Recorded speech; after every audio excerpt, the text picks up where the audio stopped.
Okay, तो अब हम लोगों ने स्ट्रक्चरल आइसोमर तो कवर कर लिया। अब हम लोग क्या कवर करने जा रहे हैं, हेडिंग आप भी लगा लीजिए, stereo isomerism in coordination compounds. Stereo isomerism देखेंगे भाई, ठीक है। स्टीरियो आइसोमेरिज्म का टॉपिक काफी ज्यादा इंपॉर्टेंट है, काफी ज्यादा बड़ा है, और इसको डिस्कस करने से पहले मैं कुछ चीजें आपको बताना चाहूंगा। सबसे पहले कौन से दो टाइप डिस्कस करेंगे, वो बहुत सिंपल है, बात कर चुके हैं, जियोमेट्रिकल और ऑप्टिकल। ये दोनों आइसोमेरिज्म शो करेंगे। तो ज्योमेट्रिकल आइसोमेरिज्म किसको बोलते हैं, आपको पता है, सेम मॉलिक्यूलर फॉर्मूला होना चाहिए।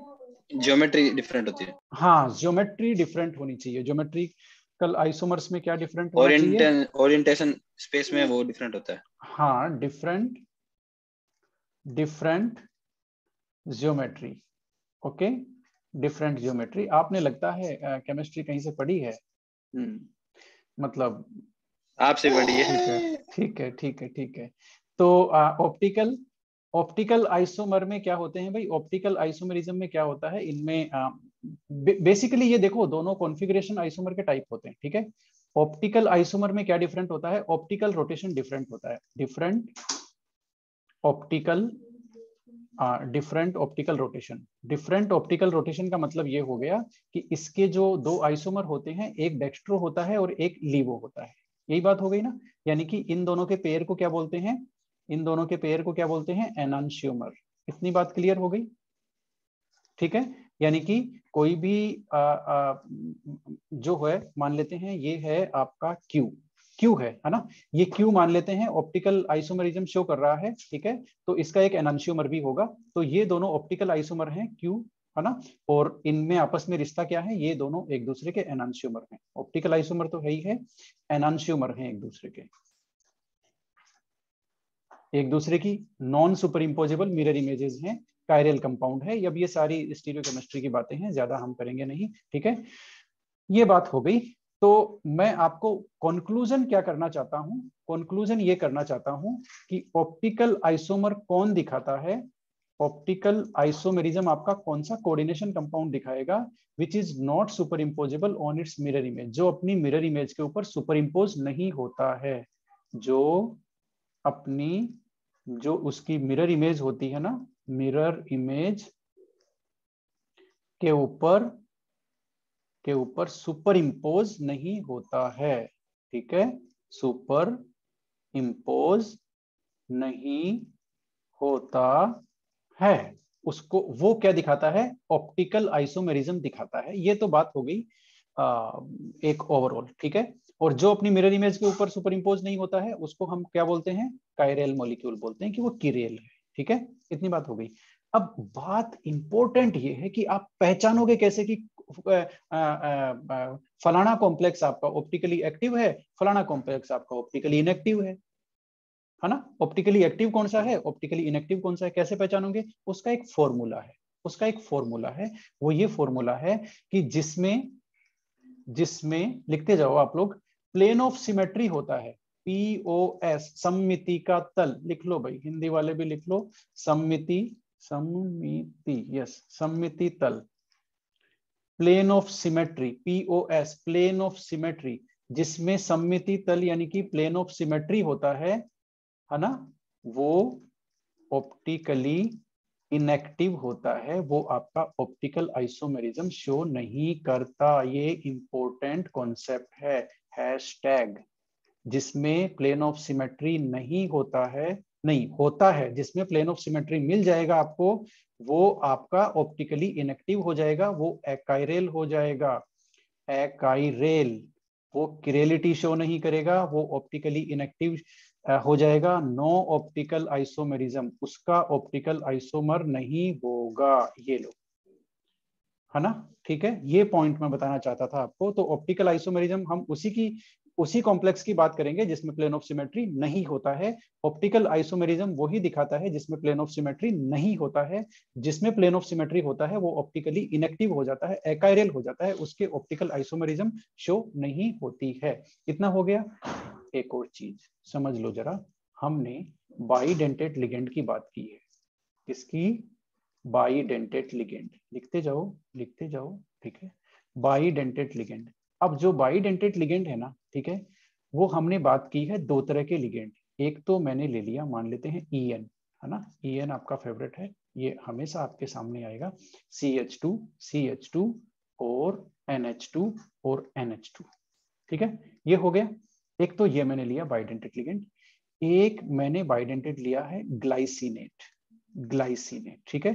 तो ग्लाइसिनेट की स्ट्रक्चर तो आप लोग जानते ही हो, नहीं जानते हो क्या? ये लो लिख लो फटाफट। NH2CH2CU।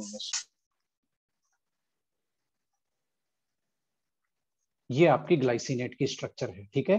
तो मेरा कहने का मतलब यही है, दोनों बाइडेंटेट लिगेंड है, लेकिन ये आपका सिमेट्रिकल बाइडेंटेट है। ये क्या है?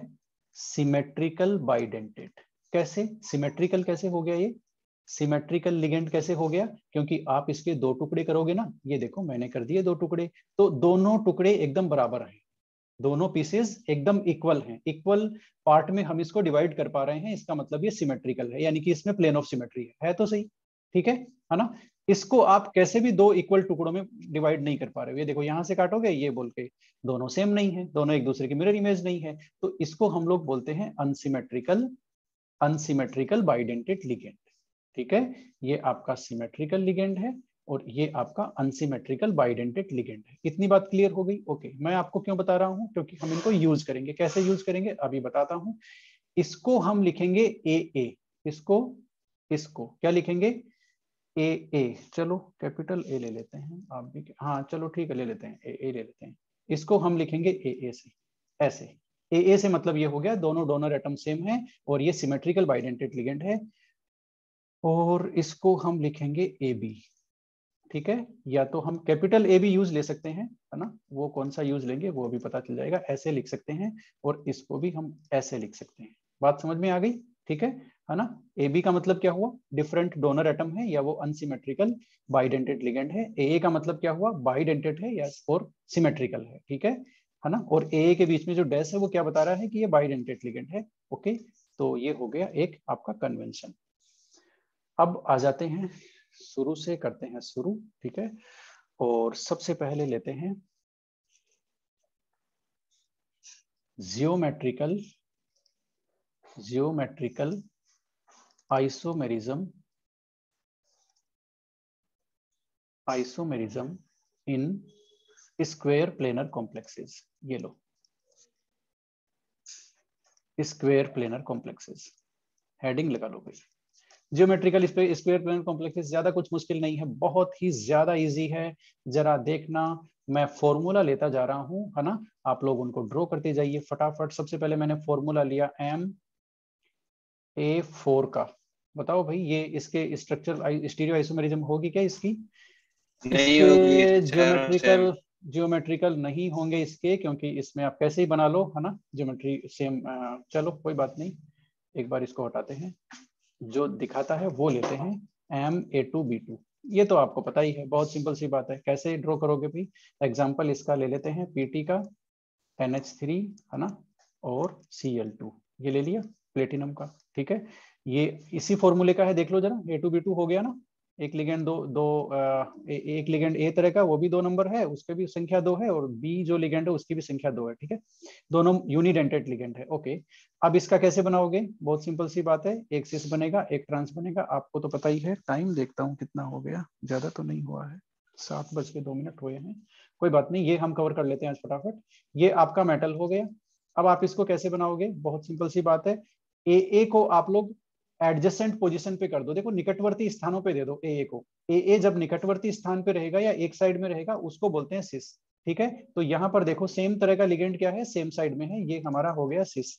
और इसको आप ज्यादा आपको बताने की जरूरत नहीं है, M है। और इसको यदि सेम लिगेंड को आप ऑपोजिट साइड में दे दो, वो आपका हो गया ट्रांस।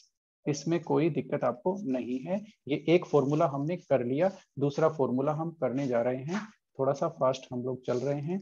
ये लो, अब इसमें भी एक और ले लेते हैं फॉर्मूला, MA2BC ले लेते हैं, MA2BC। अब यहां भी आपको वही स्ट्रेटेजी रखनी है, सेम तरह का लिगेंड एडजेसेंट पोजीशन पे, यानी कि निकटवर्ती पोजीशन पे, यानी कि सेम साइड में। तो सेम तरह का लिगेंड कौन सा आ रहा है भाई? AA आ रहा है ना, तो AA को आप सेम साइड में ले लो, ठीक है, सेम साइड में ले लो, और B और C को कहीं भी दे दो, वो आपका सिस बन गया। और ए को आप ऑपोजिट दोगे, देखते जाओ बनाते जाओ, है ना, ज्यादा आपको स्क्रीन पे भी देखने की जरूरत नहीं है। ए को आप ऑपोजिट दे दो, वो आपका हो गया क्या, ट्रांस। बी और सी को कहीं भी दे दो, कोई फर्क नहीं पड़ता। ठीक है, ये फॉर्मूला भी हो गया। ओके, अब जो अगला फॉर्मूला ले रहे हैं ना, वो थोड़ा सा इंटरेस्टिंग है, थोड़ा सा इंटरेस्टिंग है। वो है आपका MABCD। ठीक है, इसके जो ज्योमेट्रिकल आइसोमर बन रहे हैं ना, यानी कि इसमें देखो आप चारों ही लिगेंड अलग हैं, इसके ज्योमेट्रिकल आइसोमर बन रहे हैं ना, वो कितने हैं, 3 ज्योमेट्रिकल आइसोमरिज्म। ठीक है, 3 कैसे बनेंगे देख लो भाई स्क्रीन पे फटाफट। 3 सबसे पहले स्क्वायर बना लेते हैं ताकि हम फटाफट इसको बना लें। एम सेंटर में रख दिया, ओके, ये लो। उसके बाद एक और बना लेते हैं, एम को सेंटर में रख दिया, ये लो। आपकी भी इतनी स्पीड होनी चाहिए। ठीक है, उल्टा मुझे ज्यादा जोर आता है क्योंकि मैं पेन टैबलेट पे लिख करके इतना कोऑर्डिनेशन रहता है मेरा, तो मुझे ज्यादा आपसे जोर आता है। ओके, यस, ये हो गया। ओके, अब 3 ज्योमेट्रिकल आइसोमेरिज्म कैसे बन रहे हैं देख लो। आप एक पेयर पकड़ लो कोई भी, जैसे पहले आप कहीं भी दे दो, ABCD कहीं भी दे दिया। अब आप एक पेयर पकड़ लो कि भाई AB होगा, AB यदि सेम साइड में होगा, निकटवर्ती पोजीशन पे होगा, तो हम उसको सिस बोलेंगे, है ना, उसको क्या बोलेंगे, सिस। तो अब पहले तो 3 बना लो इसके। कैसे बनाओगे, ए के ऑपोजिट किसने दिया अभी आपको, डी को दिया ना आपने। अब ए के ऑपोजिट बी को दे दो, सी और डी कहीं भी रख दो। फिर ए के ऑपोजिट सी को दे दो, ये लो भाई, बन गया ना 3, डी और बी। बात समझ में आ गई। ए के ऑपोजिट किसको रखा आपने, बी को। ए के ऑपोजिट किसको रखा, नहीं, इसमें आपका आएगा डी। यस, इसमें डी आएगा, इसमें ए के ऑपोजिट बी आएगा, इसमें ए के ऑपोजिट सी आएगा। ओके, बन गया ना। ठीक है, 3 ज्योमेट्रिकल आइसोमर बन गए, चौथा आप बना नहीं सकते, चौथा पॉसिबल ही नहीं है, सारी हो गया इसमें, है ना, पॉसिबिलिटी। अब इनमें से सिस कितने हैं, ट्रांस कितने हैं, 2 सिस हैं और ट्रांस 1 है। कैसे पहचानोगे, कैसे पहचानोगे देख लो, एक पेयर पकड़ लो, कोई भी एक पेयर पकड़ लो। जैसे आपने एक ले लिया कि भाई ए बी यदि सेम साइड में होगा, ए बी सेम साइड में है, तो मैं उसको सिस बोलूंगा। ठीक है, आपने ये पकड़ लिया। आप इसको AC भी ले सकते हैं, AD भी ले सकते हैं, कोई भी ले सकते हैं। ठीक है, आपने मान लेते हैं मैंने ले लिया AB को कि भाई AB सेम साइड में होगा तो मैं सिस बोलूंगा। तो ये जो पहला वाला है 1 नंबर, ये क्या हो गया जरा देखना, AB सेम साइड में है, ये सिस हो गया। अगला वाला क्या है, AB ऑपोजिट साइड में है, तो ये ट्रांस हो गया। अगला वाला देखना, AB वापस सेम साइड आ गया, तो ये सिस हो गया। अब आप कैसे ही देख लो, हमेशा इसमें 2 सिस आएंगे प्लस 1 ट्रांस आएगा, ये बिल्कुल बाय डिफॉल्ट है। आप कोई भी पेयर ले लो, कैसे ही बना लो। इतना याद हुआ कि नहीं हुआ, आगे चलें या नहीं चलें, जरा बताना फटाफट, फास्ट। Yes sir. आगे चलते चलें। कोई ऑब्जेक्शन नहीं Yes, है। ऑब्जेक्शन नहीं है तो फिर आप आगे चल ही लो। और एक फॉर्मूला और लिखो, नंबर 4। वो थोड़ा सा इंटरेस्टिंग है, MAB2। ये लो एग्जाम्पल, GLY का ही ले लेते हैं, ज्यादा दूर क्यों जाएं, अभी तो डिस्कस किया था। ओके, अब इसमें देखो, इसमें भी वापस वही कंडीशन है, ज्यादा कुछ चक्कर नहीं है। M को ले लो बीच में। अब यस, देखते हैं क्या करना है। GLY, चलो यहाँ पर एक काम करते हैं, आपका PT लेते हैं, रियल एग्जाम्पल लिखते हैं। PT को हमने लिया सेंटर में। ओके, यस, ये लो। ठीक है, अब इसमें देखो कैसे होगा। GLY को हम जानते हैं, एक नाइट्रोजन होता है, एक ऑक्सीजन डोनर एटम होता है, तो इसको हम लोग इस तरह से दिखाएंगे, इस तरह से हम लोग इसको दिखाएंगे। ठीक है, कैसे दिखाएंगे, नाइट्रोजन आप यहाँ दो, ऑक्सीजन आप यहाँ दो, और इसको ऐसे GLY दिखा दो, ऐसे कनेक्ट कर दो, ये आप इस तरह से इसको दिखाएंगे। इसी तरह से यहाँ भी दिखा दो GLY, और ये ऑक्सीजन, इससे कनेक्ट कर दो। अब आप देखो, same donor atom same side है, यानी कि एडजेसेंट पोजीशन पे, यानी कि निकटवर्ती पोजीशन पे है, तो सेम डोनर एटम, नाइट्रोजन एक साइड है, ऑक्सीजन एक साइड है, ये आपका सिस हो गया। अब GLY को आप डिफरेंट तरीके से भी कनेक्ट कर सकते हो। कैसे, ऑक्सीजन इधर कर दो, इस पर नाइट्रोजन इधर कर दो, ये लो कनेक्ट कर दो। ठीक है, नाइट्रोजन इधर कर दो, ऑक्सीजन इधर कर दो, ये लो हो गया ऑपोजिट हो गया। तो अब देखना भाई जरा, ये ट्रांस बोलेंगे क्या आप इसको, यस, आप इसको बोलेंगे ट्रांस। ठीक है, बात समझ में आई कि नहीं आई, जरा बताना फास्ट। Yes sir. हो गया काम। ठीक है, अब मुझे एक चीज और बता दो, फटाफट। इसके इतने ही एग्जाम्पल थे। अब मैं लिख रहा हूं 5th नंबर फॉर्मूला, MA4 के स्क्वायर प्लेनर और MA3B के स्क्वायर प्लेनर। ये जो भी होंगे ये नो GI, इनकी ज्योमेट्रिकल आइसोमेरिज्म पॉसिबल नहीं है, क्योंकि आप कोई भी देखो ज्योमेट्रिकल आइसोमेरिज्म बनाने के लिए क्या करना पड़ेगा, आपको एक सेम पेयर, एक ऐसा पेयर मिलना चाहिए आपको जो एक आइसोमर में सेम साइड हो और एक आइसोमर में ऑपोजिट साइड हो, ठीक है। आपको इन दोनों में ही नहीं मिलेगा, ठीक है, इन दोनों का आपको दूसरा ज्योमेट्रिकल आइसोमर मिलेगा ही नहीं, ओके। तो इसलिए इन दोनों की कोई ज्योमेट्रिकल आइसोमेरिज्म नहीं होगी। ये हमारा किसके लिए हो गया, ये हमारा हो गया आपका स्क्वायर प्लेनर कॉम्प्लेक्सेस का ज्योमेट्रिकल आइसोमेरिज्म।